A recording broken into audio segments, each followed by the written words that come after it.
Welcome, everyone, to the Nerd Journey Podcast, episode number 147. We're joining you every week to talk IT career progression and bring you the advice we wish we'd been given earlier in our careers.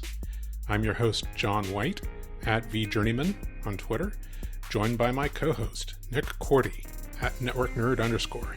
Hey, Nick, how's it going? Hey, John, I am doing great.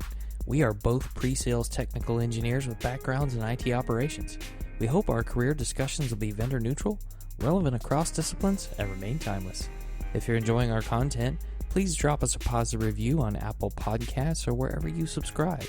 And if you want to get in touch with us, tweet or DM at Nerd Journey. Ultimately, we're just two nerds on a journey. A journey to virtual enlightenment. So let's take a trip. Awesome, Nick. Hey, I have had a really busy week, and I've completely lost track of what it is that we're actually going to be talking about today. What's on the agenda? I wish I'd done any kind of prep at all. Oh, man, these guys that don't do their homework. All right, so here we go. This is part 7 of what we originally thought would be 2 parts of our discussion of Deep Work by Cal Newport. Hold on. Did you say part 2 of 7? Part 2 of 7? I thought I said 7 of 2. Oh my goodness, 7 of 2. Yeah, no, I got it now. We thought we planned ahead, and then we actually talk a long time. We're trying to be 10x developers. Right now we're 3.5x. Okay. You know what I mean? We're on our way. We're getting there. Yeah. We underestimated. Sorry to interrupt. No worries. If you missed any of the episodes, check out part 1, episode 141, where we talked about the introduction, which talked about the main thesis points of why deep work and why of the book. In episodes 142 and 143, we talked about the first rule of deep work, which is work deeply. In episode 144, we talked about the second rule of deep work, embracing boredom. Episode 145 covered the third rule, which is quit social media, and that may or may not mean what you think it means. Last week, in episode 146, we covered the first part of the fourth rule, drain the shallows. Just a quick update on format. So what we'll do in the format here is we'll do some summarization about why we're talking about deep work, summarize what we read in Rule 4 again for you, and answer some key questions along the way. Do we believe the point, and does it apply to us? Also, does it make us want to change, and what do we anticipate changing, if anything?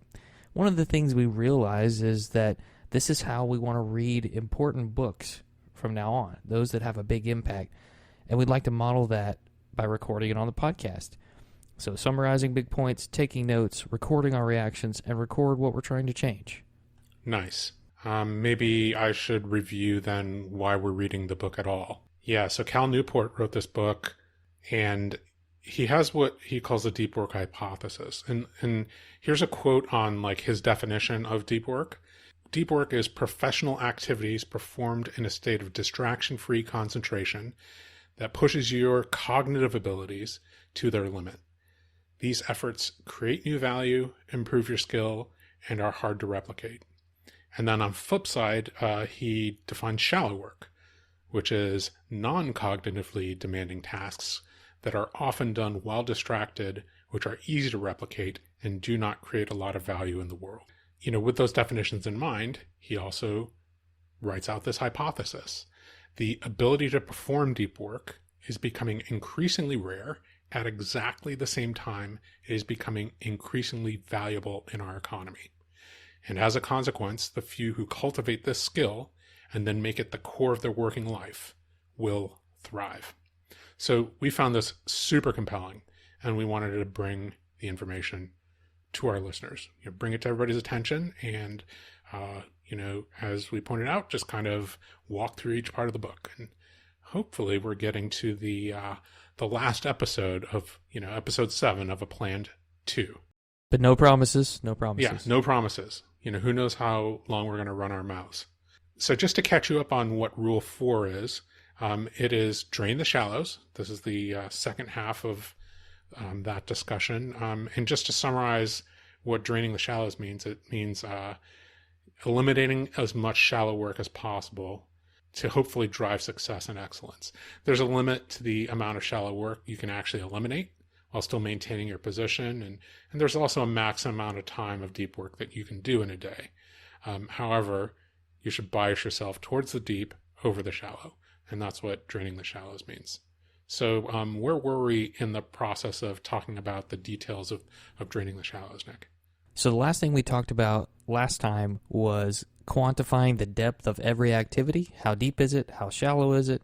Cal Newport says do this in the number of months you think it would take an intern to complete the task, and let that kind of be your guide.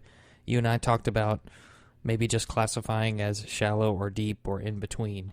But the next tip here is ask your boss for a shallow work budget. So maybe you make a budget for technology purchases, but you should make one for shallow work. Here's the idea. Describe the concept of deep work to your boss and ask what percentage of your time should be spent doing deep versus shallow. This can drive down the expectation to be extremely connected. Something maybe we all would want, right? Mm-hmm. The budget may also change your behavior. So, for example, biasing you against status update meetings in favor of being accountable for deadlines. And it'll also alert you if you and your boss have wildly different ideas about how much of your time should be spent on shallow work. You might need a new position if this can't be resolved. Interesting stuff. What do you think, John? Do you believe it? Yeah, I believe it, and I'm not actually sure that this applies to me. So this is how I've taken it, right?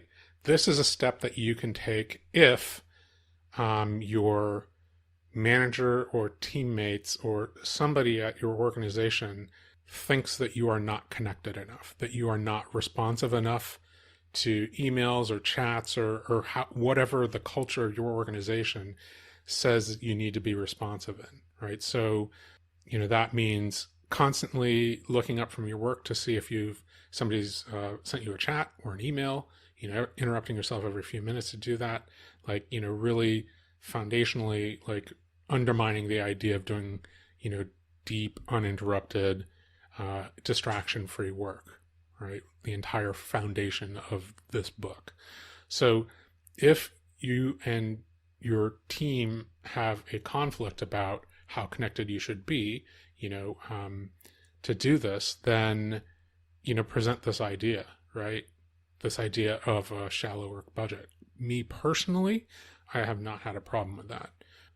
Almost never is there an email that, needs my attention in the next 15 minutes. And if there is, then, usually people try to get in touch with me in multiple channels because email is a terrible way to try to get a hold of somebody, right? So chat maybe a little bit, another channel, text or a phone call. But I'm on so many different chats that I can't afford to interrupt my work every single time there's a chat update. That just doesn't make any sense. So, what I have to do is turn off my alerts. I don't see them at all. And nobody has said, hey, you're not responsive enough.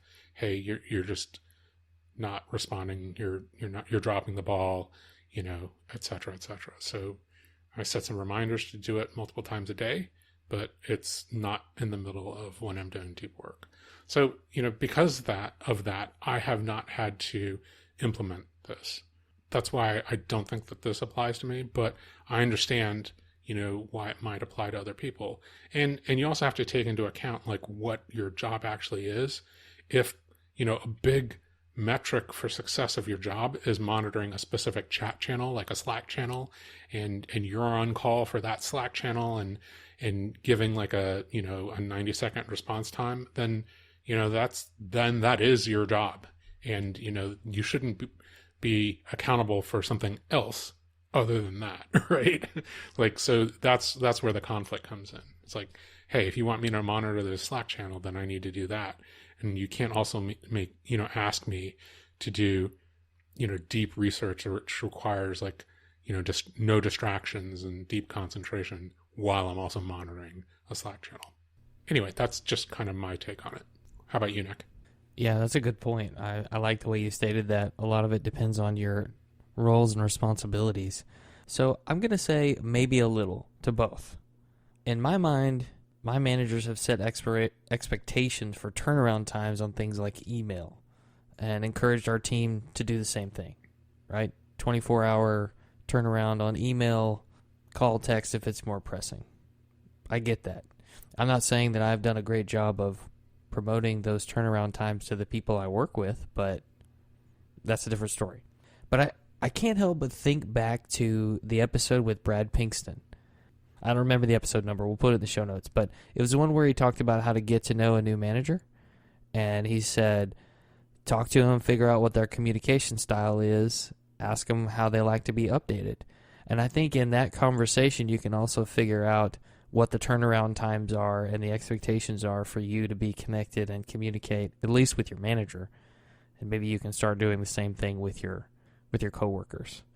But I think you might not always be in a situation where you have to ask your boss for a shallow work budget. You know what I mean? Like, that may not even be necessary based on what you're doing.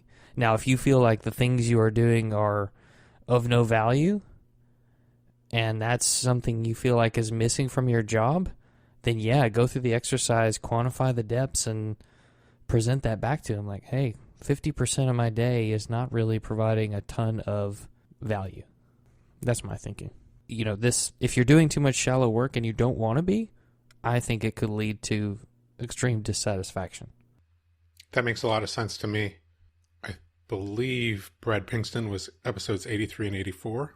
Yep, somewhere in that range. Yeah, I definitely didn't just look it up while you were talking. So Nice. That's why we have co-hosts. That makes sense. Like, yeah, no, I think what you said makes sense. It's about that adaptation, right? It's about flexing, and it's about discovering, and then compromising. Sure.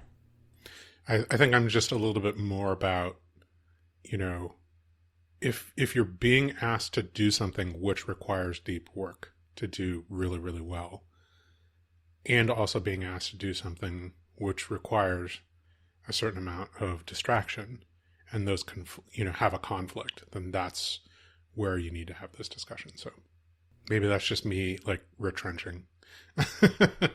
No, you're right on. Yeah. All right.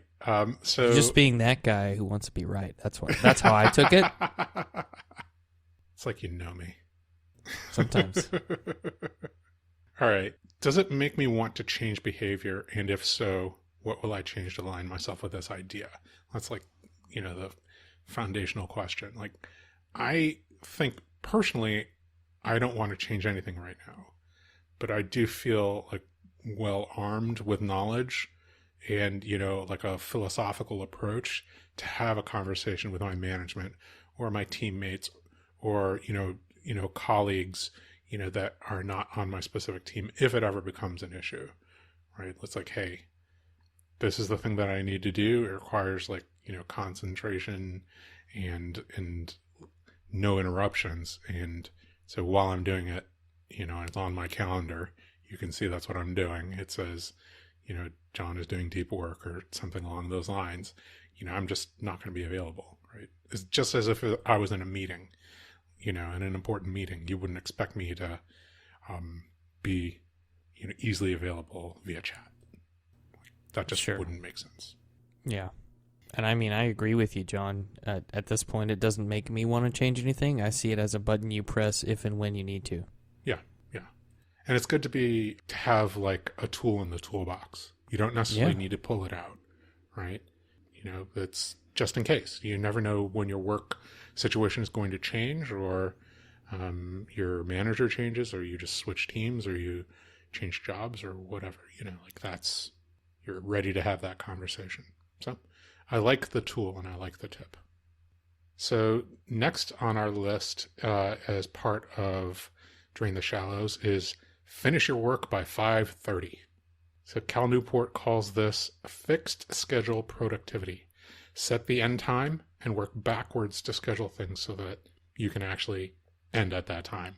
And this includes carefully guarding that shallow work budget. Right?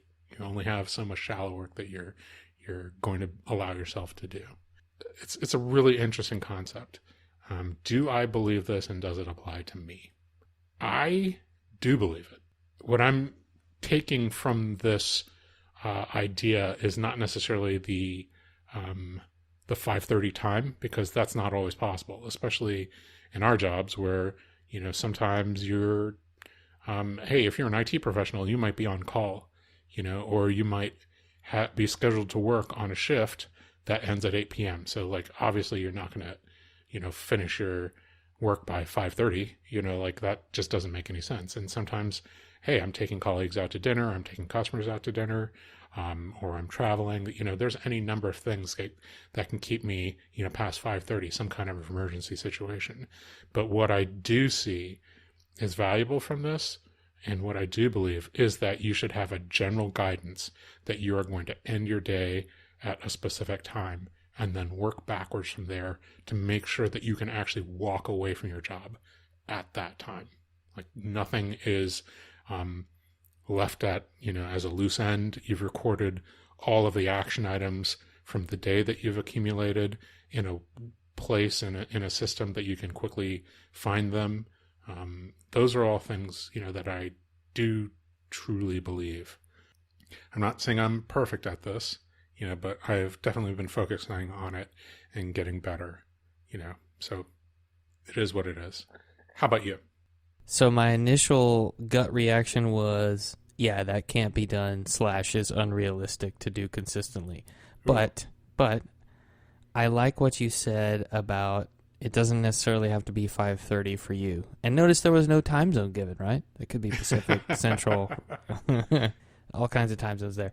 So it also made me think of you're about to go to a doctor's appointment and miss part of your day, or you're about to go to one of your kids' activities and it's really important, or you're going to take half a day off. Like you have to work backwards from that, and it's sort of a time boxing on a larger scale, if you will, setting that boundary with yourself. Sure. So I think you stated it very well, and it was definitely a better reaction than what I had, because I was just like, I don't think I can do that consistently at 5:30, yeah. But maybe it's not 5:30 for you, and you're going to run into situations where you have to have a cutoff time.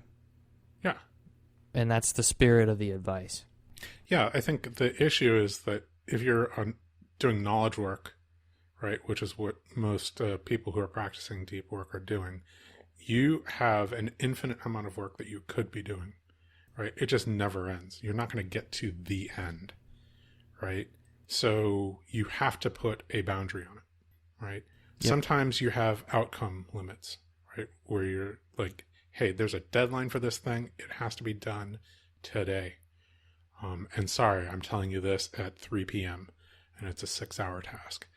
That is not good. And a job that does that too often is probably a job you should start thinking about moving out of, right? But it happens, and if it's rare and you're appreciated for it, then I think it's okay to, take on those kinds of things and violate like your idea of what your day is going to look like and how it's going to end.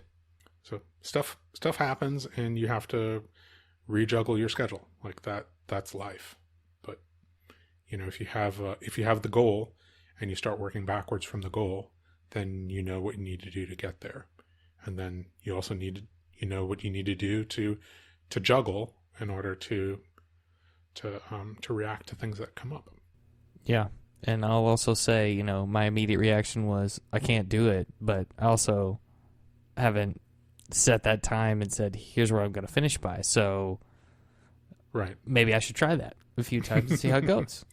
Well, I mean, for me, I did exactly that. And what that meant was like, I needed to put a meeting on my calendar at 5:15 that said, start organizing your task management system. Right. So now that's a blocker on my calendar that people can't schedule. So that means, during that time, I need to take all the stuff that's still in my head from whatever the last thing I was doing and start shutting down. And then I found out actually it takes like 30 minutes. So I had to start scheduling that from 5 to 5:30. Right. And if I get done early, then that's great. And I get done a little bit early. But, the fact of the matter is, like, if you don't leave that time to actually organize your thoughts at the end of the day, you're just not going to be able to pick up in a way that makes any sense the next morning or Monday morning or whenever it is that you next start working. So that shutdown time needs to start happening. So you schedule that shutdown time, and then like that affects like the last meeting that you can have, or, that last, administrative time block or deep work time block, and then again, that shuffles back the other stuff that you need to do to put on in your time blocking. So I don't know. It's, again, I'm not saying I'm perfect at it, because I'm definitely not. Right now I'm at about like a 30% of the time doing it, but I still think that that's up from like 0. So yeah, for me, it's a missing metric altogether. So yeah, okay. To your point, maybe I should start. Right. But does it motivate me to want to start right now? There's nothing wrong with it. I could use some more balance in my life. So yeah, I should probably start. Do you not have a desire to end at 5:30? Ooh, that's a tougher question than I thought it was. Yeah, that is a tough question. I don't know if there's like a fear of setting the goal, because I'm afraid I won't be able to hit it. You know what I mean? Yeah. It's not the 5:30 time specifically. I hadn't heard the perspective you gave until we recorded the show. So I liked your idea of not necessarily making it 5:30. Maybe it's 6 o'clock. Maybe it's 5 o'clock. I don't know. It could depend on the day and what your family schedule's like even. Yeah. Maybe that's a better way to do it. Yeah, like, hey, I need to pick up the kids at school at 3:30 today. That means I need to be done by 2:45. Yeah. and because it takes me 45 minutes to get out the door and over to the school, and that's a hard stop, so. And some people might even say that this is common sense, you know what I mean, now that we're talking it out.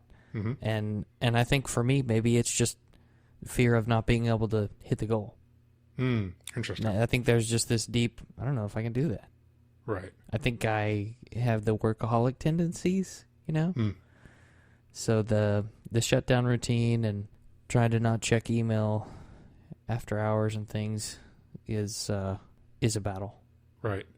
That's right, because not checking email is a problem for you, right? That's like a behavior that you're not even sure that you wanted to stop. Well, I definitely would like to stop being addicted to email, but it's challenging. Yeah. Especially that feeling that you're missing something. That fear, maybe. That something's happened and you've been notified and you're not responding. And right now it's been 27 minutes since they sent the email, and they're looking at their inbox going, I assumed that this guy was going to get back to me by now with the answer. What a jerk. I mean, honestly, that's the fear, right? I mean, at least that's been my fear. Yeah. So I probably shouldn't project that, but in some ways we create our own situations, you know what I mean? Like part of this is a situation that I've created myself, right? And I just have to take steps to change it a little bit. Yeah. And maybe that aligns with the next point. Ooh. Really well. We call that a segue, folks. Yeah. So the next point is become hard to reach. And please, as I read this, I'd be really curious to hear what you think about the level of selfishness involved. So we can't quit email, but we don't need to give it control of all our attention. Wow, it's like he's talking to me, John. And he gives us 3 tips here. I'm just going to do tip number 1. Make people who send you email do more work. So he talks about publishing a general inquiries email and tell people what you expect of them to evaluate their message. Now, also set the expectation that you might not respond immediately or at all. Got it. Yeah. Tip number 2 is do more work when you send a reply to emails. So, here's the quote. What is the project represented by this message? And what is the most efficient in terms of messages generated process for bringing this project to a successful conclusion? So this is more of a process-centric approach to email, spelling out the process to get from the current state to the desired state with a minimum number of additional email interactions, right? So the whole idea here is to reduce the emails in your inbox and And then, as a result, the brain power that you're using to process those emails. And the idea is to entirely move the task from like inbox memory into an actual like task management system. David Allen of Getting Things Done called this closing the loop. This means like putting more work into crafting your email responses to lay out the future process, and as a result, minimize the chance that you end up playing email ping pong, requiring you to spend more time and energy monitoring your inbox as that project management tool. So instead of saying, somebody going, hey, let's hammer out this proposal, you say something like, or a ping pong response would be like, yeah, what time's good for you? And a process centric approach would be something along the lines of, here's my availability in 1 hour blocks over the next 3 days. I suggest that we meet in person at this location, in one of those 1 hour blocks. You tell me what's best for you, and you can put the invite on my calendar and just assume that I'm accepting it. Right? So there's no like, oh, how about now? Oh no, I can't do it now. How about in 10 minutes? No, I'm not available in 10 minutes. There's all those things can go like back and forth in email and chat and, whatever, way. So like one response that just lays out a suggested, process for getting from like where you are all the way to the end of the process, like is the best way to do those kinds of things. It's hard because it's a little bit more work, but there it is. Yeah. And there's also tip number 3, don't respond. And this one just makes me smile. So from professorial email sorting, we have, do not reply to an email message if any of the following are true. It's ambiguous or otherwise makes it hard for you to generate a reasonable response. It's not a question or proposal that interests you. Nothing really good would happen if you did respond, and nothing really bad would happen if you didn't. Exceptions should be obvious based on role, power, or relationship. Let the small bad things happen that might happen. Reclaim the good big things that happen when you don't manage your projects via email responses. So much to untangle there. The question is this really being a jerk or is it not? We'll answer that in our reactions. Yeah. I mean, these tips to become harder to reach are so interesting because, to a certain degree, becoming harder to reach is not in, one of the goals that we're necessarily setting out to accomplish, in knowledge work, especially in us, we're in technical sales. Like we want our customers to be able to reach us because, part of the job is customer service. So, probably, in that last thing that you said, exceptions should be obvious. It should be obvious, like that's not who we're talking about. We're not talking about the people who it is our job to respond to. Right. The people who have role power over us, our manager, our director, the vice president of the division that we work in. Like those are all people that we respond to if they're asking us for a response. And if you're in tech support, you can't just not respond. Yeah, just be difficult to reach in tech support. I mean, some people do practice that form of tech support, but it's probably not a high, customer satisfaction type of tech support. Right. So does this apply to me, right? Do I believe this and does it apply to me? I think it definitely applies to me. I've definitely seen people in my workplace ask others to do some work before scheduling a meeting on a specific topic. So I think like my work culture allows it. So let me be a little bit more specific here.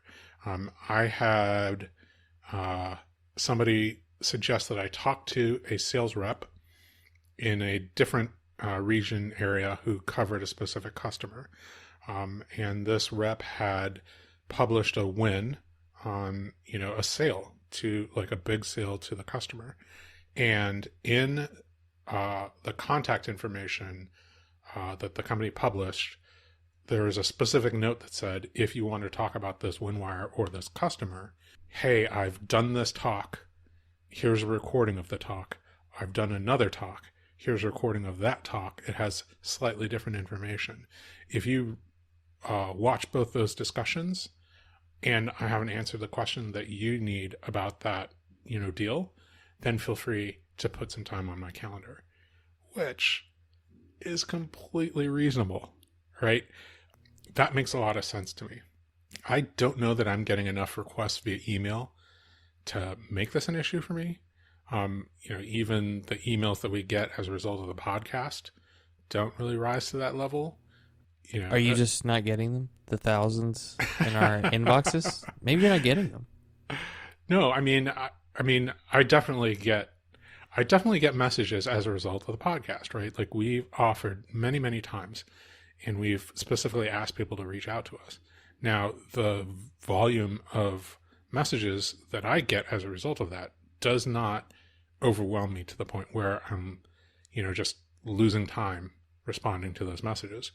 Specific people reach out and they have fairly specific asks. Hey, I'm applying for this position. Can you help do some mock interviews? Or can you give me insight into this part of my resume? Or, do I need to change it? And it's fairly targeted, and I'm happy to spend the time to help them. And I, publish, if people reach out to me, I publish a way to schedule my time during the day to actually do that, right? So, it's just been not an issue, right? But if I started to get 5 messages a day about helping with resume writing, then maybe my instinct would be to, kind of take those things, write it into a document and then say, hey, if you're, reaching out to me about, resume writing advice, maybe read this article first and read these, maybe listen to these podcast episodes where I've talked about these specific issues and, kind of do an index of the resume episodes that we've done and the time codes. And if you still have questions, then feel free to reach out to me and schedule time, right? That might be, something I do again, if the volume, rose to that level where I felt like I needed some kind of filter. And then, as for just not responding, that's the kind of thing where, I'm not getting the volume of messages where somebody might reach out to me and go, wow, just, it's really fascinating that you're doing this. That's a statement, not a question, right? And I think that's just the kind of thing, that Cal Newport's talking about, right? Whereas okay, the person expressed what they wanted to express, and they didn't really ask for anything. So is a reply warranted? I don't know. What was the second tip again? That was the do more work when you send a reply email? Do more work, yeah. Yeah, so, I totally believe that. And I've, that makes a lot of sense to me. The trying to shortcut the back and forth in emails, declutters your inbox in a way that is, very, very powerful. So internally, we use a tool, or we have access to a tool called group availability. So if somebody's trying to schedule time with myself and a colleague of mine, I can actually say, here over the next 7 business days are all the times that we both have 30 minutes of overlapping availability. And, what's of those times, what's best for you? That shortcuts a whole lot of stuff, right? Shortcuts a whole lot of, well, this person's not available. This person, it's here's our overlapping availability, and it's good for 2, 3, 4, 5 people. It doesn't matter. So you just have to figure out who the most important people are, to be on that discussion, and then be able to publish that. That's kind of how I see it, anyway. How about you? So for me, it goes back to those set expectations for email responses. I like that concept, right? And again, I said it earlier, I can't say that I've done that well. People only know what they observe, right? What am I, 37 minutes after whatever email came into my inbox? So I don't think all of us can make a general inquiries email that we choose to respond or not respond to. You know what I mean? We're not all academic professors. But to your point, the concept is interesting and it helps you scale. That's really what we're talking about. The scalability of you. Can you address the things in an easier way so that that attention to responding doesn't take away from the work you need to do? In light of making others do more work, I can't help but think about Don Jones and the episode where he talked about sending somebody a 4-page email response that they never responded to. And I thought it was hilarious when he told the story. I'm skeptical whether other people actually would read a longer email thoroughly enough for it to actually be effective. And maybe that's just something you train your audience on a little bit more than anything. And I totally get not responding to something if you're on CC and there's no response required. You know what I mean? Totally understand that. In light of the not responding at all, I see what he's saying. You know, I'm with you. I don't get that much fan mail, if any, right? that I choose to just not respond to. And I think that I have the issue where I don't want people to think I'm a jerk if I don't respond to an inquiry. That's just my take. Yeah, I mean, that makes sense to me. You know, it's about managing email when there's a conflict, right? Right.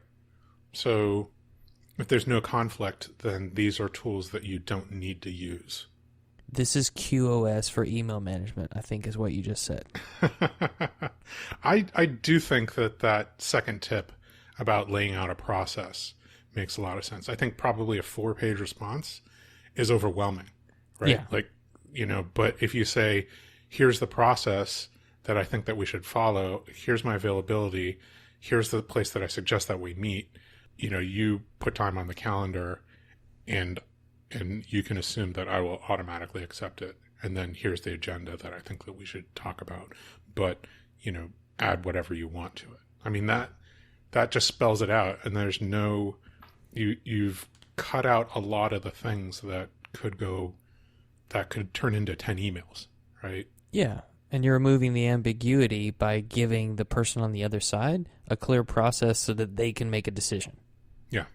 And if they don't agree with one of those steps, then they can say that. Yeah. You know, because you can preface the whole thing by, here's what I propose. So that gives them permission to disagree with that process. And it helps break your focus on just getting the email back out. Yeah. Quick response. Quality over quantity. Yes. Yes.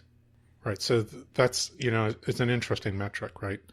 How quickly you respond versus how high of a quality of response do you provide when you do respond. Yep. Right. Because you could, you know, somebody could send you an email at 8 a.m. and like, hey, why don't we work on this today? And you send a response at like 8:01 saying, yeah. I mean, you've responded, but nothing has been accomplished. Like no time's been scheduled, no agreement about like, you know, how far you need to get during the day, you know, when you're going to meet, like none of that has been spelled out, right? So it was a fast response, but it was also a useless response. Like, well, virtually useless. You've expressed agreement, but nothing else, right? It's even ambiguous as to who's supposed to take the next action.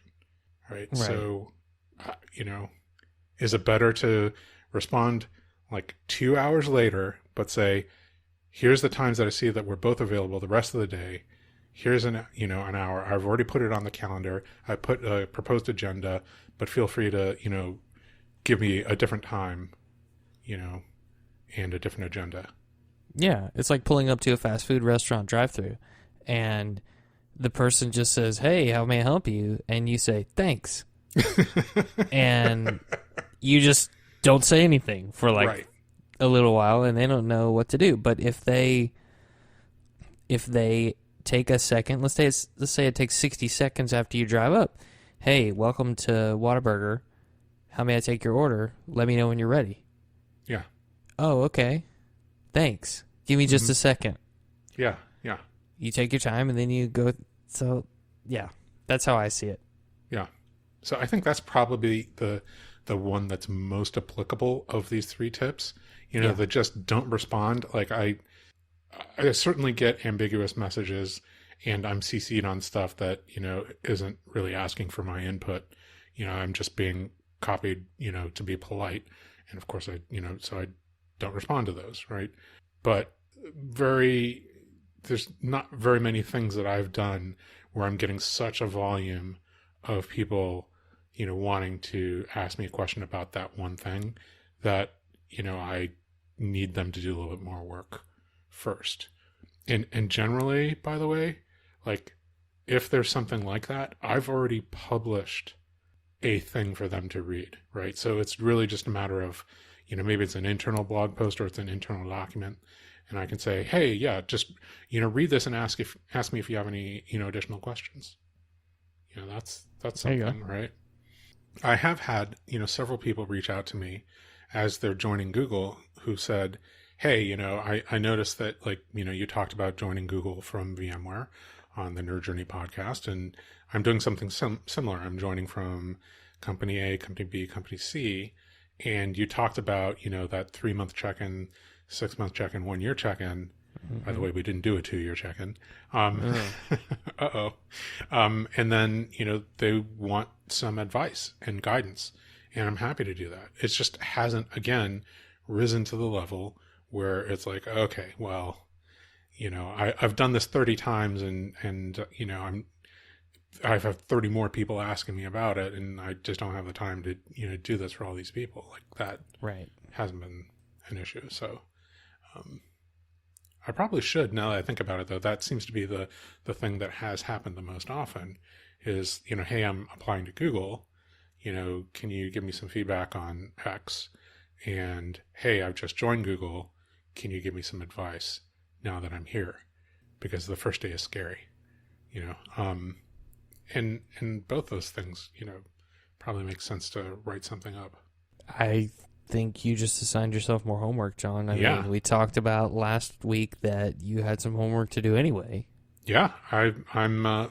If you're out there and you're tracking John's homework, tweet at us at Nerd Journey. Like, let's get that list out there. Yeah. Hashtag John White metrics. Absolutely. I love it. I don't know. Or should it be hashtag VJourneyman metrics? Do both. Okay. I mean, there's plenty of room. Plenty of room in the characters. Okay. All right. I'm definitely going to do those things. I think you're going to experience tag creep personally. Listen, Nick, sometimes I just ignore tags.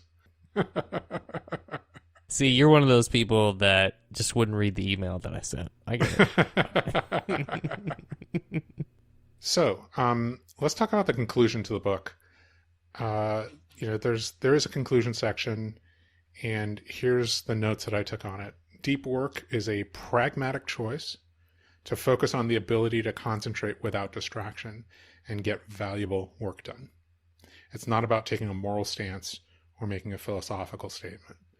Pursuing deep work is difficult and most likely requires large changes in behavior and perhaps some sacrifices, particularly of attention monetizing technology. It might be difficult or even scary to produce the best work you're able to and have to face that it doesn't yet meet the standards that you want it to. That actually reminds me of something that Ira Glass, the creator and host of This American Life, said, the radio show. Early on, as you're a creator, your taste will outstrip your ability. Right? You know what it is that you like, and you're trying to produce, and the quality of output that you're producing doesn't necessarily meet the standards of your taste. And here's the direct quote. But if you're willing to sidestep these comforts and fears, Cal Newport says, and instead struggle to deploy your mind to its fullest capacity to create things that matter, then you'll discover, as others have before you, the depth that generates a life rich with productivity and meaning. So, given that that's the conclusion to the book, maybe we should answer these questions, not just about the conclusion, but about our experience with the book as a whole. That works. So the first question is, do I believe this and does it apply to me? Right? So, yeah, I mean, as for what the conclusion says, yeah, I love the idea that this is about, pragmatism and not moral or philosophical, stances. I do want to produce at a higher level than I'm producing now. And I do recognize that, like the level of production that I'm able to put out has, not necessarily met the standard that I want. And that's, hindered me. Like just that last little observation, I realized, oh, that's why I'm not blogging. It's because I feel like the right level of writing that I put out isn't the level of writing that I enjoy reading. And, just that observation is worth, the price of admission. Like, I felt like when we started, podcasting, it probably wasn't the level of podcast that we both enjoyed listening to, but we just kept at it and hopefully we've gotten better. The book as a whole, it, takes that task management idea that I read about in David Allen's Getting Things Done. And it's focused, that book is focused on productivity. And Cal Newport, adds in the dimensions of depth of meaning and long-term value. And I think that was what was probably missing from Getting Things Done. It's helped me figure out my foundational philosophy of the type of work I want to do. And, which of the tasks in front of me actually aligns with that philosophy. So I guess aside from philosophical stances, we're back on philosophy. Like, deep work is the type of work I want to do, and I need to apply that filter to, all the tasks in front of me. Which ones of those are actually deep work that will help me put out high quality work that will, advance me and my brand and the type of work that I'm trying to do. How about you? So I definitely believe it, and I think it applies to me. The key word for me in all of the things in the conclusion is struggle. Mm-hmm. Because it really is a struggle to change your behavior. I don't care what it is. You want to lose weight, you want to get in shape, you want to stop some kind of undesirable habit, and really that one, stopping the undesirable habit, is kind of what this whole thing is about. But you may not have realized it was an undesirable habit until you read the book, or some like it. Yeah. So I think back to Switch by Chip and Dan Heath. The steps to create change when change is hard is direct the writer, the logical part. Mm-hmm. Have we motivated the elephant? Step 2, the emotional self, right? Without the emotional motivation, it doesn't matter if you know. And then number 3 is shape the path. So take the steps to enable the change. And I think Newport does a pretty good job of giving us some practical tips throughout the book to do that. Okay? On first glance, for me, the first time I read it, I actually thought that some of the tips were super inflexible. Mm-hmm. The amount of structure is completely overwhelming to me. Mm-hmm. Like, I don't mind structure, but like I said in previous episodes, it seems like sometimes it's just too much. And I don't think that every human you're going to meet is willing to do the things in this book. I think it takes work to do deep work, and it's a process of continuous monitoring, effort, and evaluation. Mm-hmm. So, yeah, it definitely applies. Yeah, I definitely need to do it. Will not be easy for me. It's interesting that you say that. Like, my reaction to what you said about the structure is total agreement. There's some like hard and fast rules. I mean, we just talked about one: finish your work by 5:30. Time block your entire day, and I just think that upon further review, like, Cal Newport is coming from a position where he has the ability to do that. He's a professor at a research institution, research university, right? Georgetown. So, like, where's it? Georgia Tech? I don't remember. He's a professor at a research institution. So he has the ability to control his schedule to that degree. And I think that it's our job to take the lesson and apply the underlying meaning and not the surface meaning, right? 5:30 in my mind is like, well, okay, obviously it can't be 5:30 because some people do shift work, right? There you go. Even shift knowledge work, that's a thing that totally happens. Like, hey, we work 4 days a week, but we work 10 hours a day. Like, okay, well then you're not going to finish at 5:30, Right. It's those types of like things where it's like, okay, it might be spelled out and it might seem inflexible, but really, can you look past the hard and fast rule as it's stated to look at the underlying meaning, and take that structure and learn from it. But I totally get what it is that you're saying. Like, can I, fully schedule my entire day, or can I, interpret that to be something a little bit different than, putting 100% blocks on every single hour of the day, as of 8 a.m. every day. Like those are two different things. Yeah. So, last question here before we wrap up. Does it make me want to change behavior? And if so, what will I change to align myself with the underlying philosophies of the conclusion and the book as a whole? Reading this book makes me want to change. Like, I've already started changing. I think, we've both like talked about that, and you've heard me say, oh, I've already started changing this. I've already started changing this. Like, I've done more fundamental things. I've reorganized my career goals around doing deep work. I started to quantify how I'm spending my time with time flip, right? I have it on podcasting activity right now. I started to push back on the amount of shallow work that I'm doing, or at least, how I'm doing it. I'm trying to bunch it up into time blocks in my day rather than, attacking it as it happens or as it's presented to me, in order to interrupt, what should be deep work. Like, this has been like a super revolutionary read for me. So, I'm going to keep on iterating on this. Like, I know that I haven't fully committed to, getting everything, every part of this implemented.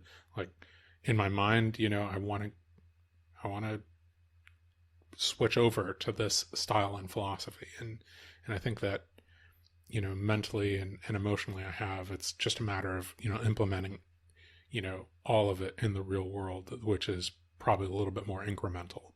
How about you? I know the payoff is definitely worth it.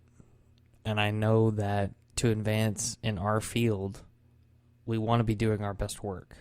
Totally get it. And creating that environment or the atmosphere that allows me to do that work completely aligns with wanting to get promoted, wanting to get pay raises, aligns with personal values. So yeah, I definitely want to do it. Do I think I've done as much work as you in fundamentally changing my behavior? I don't think I have. Like, I don't think I've done enough to change it, and I want to change the amount of changes I have made. Let's just say that. I need to be more consistent and change small things at a time. So, in that light, here's what I'll say. I think that to a certain extent, not only is this book about breaking bad habits, changing bad habits, but it's also about preserving your mental health. It's about self-care, if you think about it. And I know not everyone will think about it that way, but the boundaries, right? Mm-hmm. And I tend to think of the advice in the book very similar to what Michael Bruce, a sleep psychologist, said in The Power of When. He talks about the perfect day for people with a specific chronotype, and you should do this at this specific time of day. But he qualifies that with even small changes will give you an improvement. And to your point about iterating, I think that's the key. Like, you can make small changes. For me, it's turning off the notifications of email, right? Talked about that. Like, I don't see email unless I manually go force check it. Does it mean I'm doing it too much? Maybe. You know what I mean? Do I need to maybe schedule that, space it out more? Yeah, probably. I think that if you try to change everything suggested across all 4 rules at the same time, you will fail. Yeah, I can definitely see that. You will fall off the horse. Yeah. So you need to pick something. Maybe it's a small win, right? The low-hanging fruit, as we call it. What's a quick win for you so that you can measure whether that is working? Okay, I've got that down. I've mastered that thing. I've begun inventorying my time, or I've begun quantifying my tasks in terms of shallow, deep. I've stopped, checking email and Twitter and LinkedIn every 5 minutes when I have a break, or all those things, right? And go down the list. But part of that is tracking it, checking in on yourself, because if you don't do it consistently, you will not have built the new habit up, and you'll go back into the old habit. And I think for me, that's the problem. Like, some of the things I may be trying to do too many at once, and I need to stick with one and just succeed in that. Get the success. It doesn't seem as overwhelming that way, and then it's more like the Dave Ramsey debt snowball. Yeah, that one action has like a virtuous cycle. It's freed up your attention in order to do enough good things that now you have the free time to free up your emotional resources to work on the next thing. Yes. And then now that you have those two things done, that's freed up even a little bit more time, and has put better boundaries up, and you have more time and attention to do the third thing. And I really like that idea of like that virtuous cycle. That feels really good to me. Yeah. Yeah, and even if the first thing you start with is the being okay with being bored, and using that time to cognitively focus while you're taking a walk or something else on a problem you need to solve, and just trying to completely wrangle your mind onto solving that problem and using that to your advantage. Maybe that makes a huge difference for you, but you have to practice it. Yeah, definitely. I found what you're talking about like a very compelling way to do this. And I also, like, it also struck me that what you said earlier about the Heaths, like getting your the logical part of your brain and motivating the elephant, as they put it, like that's what the first half of this book is all about, is making the logical argument and then motivating you emotionally as to the benefits of aligning yourself with this philosophy, right? So logical and emotional arguments. And, I found that, this book was a really good example of that. It's just a matter of like, as you personally, do you agree with it first? And that's up to you, dear listener, to decide for yourself, like, as we wrap this up, like, I'm interested in hearing what other people have done, and listening to this series. Has it motivated them to buy the book, read the book, borrow the book from the library? Have us send it to you for free via Audible. Yeah, sure. Happy to do that for anybody who wants it. DM us on Twitter. Absolutely. And how has our discussion, changed or affected, your read or listen of that book? And how has your reaction been to the content, aside even from us? So I'm really fascinated to hear that. And are there other sources and books that you're seeing very similar advice that maybe we haven't read? Yeah. And we'd definitely be interested in exploring those. Complementary advice and, conflicting advice as well. Yeah. I'd be very interested in reading, conflicting advice, to kind of hold those two ideas in my head and let them duke it out. There you go. Which is actually what Cal Newport advises you do. Well, that's part of that craftsman approach to tool selection. I mean, I think the looking at the different viewpoints is part of that approach. Yeah, totally agree.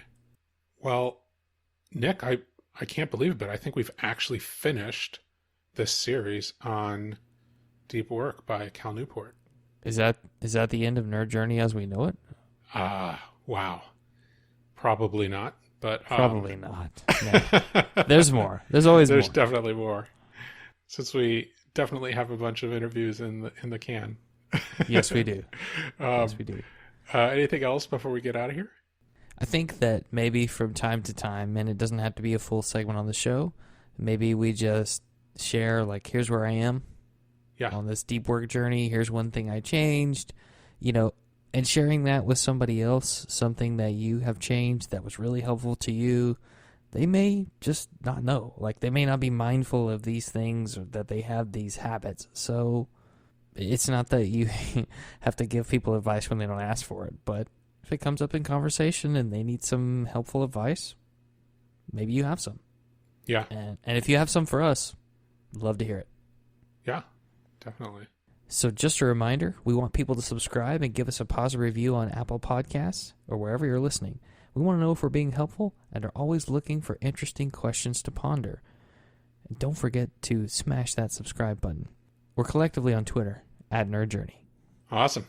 Farewell, listeners, and tune in next time as the journey continues. I'm John White, @VJourneyman, for Nick Cordy, @NetworkNerd_, signing off. Adios. Go do deep work.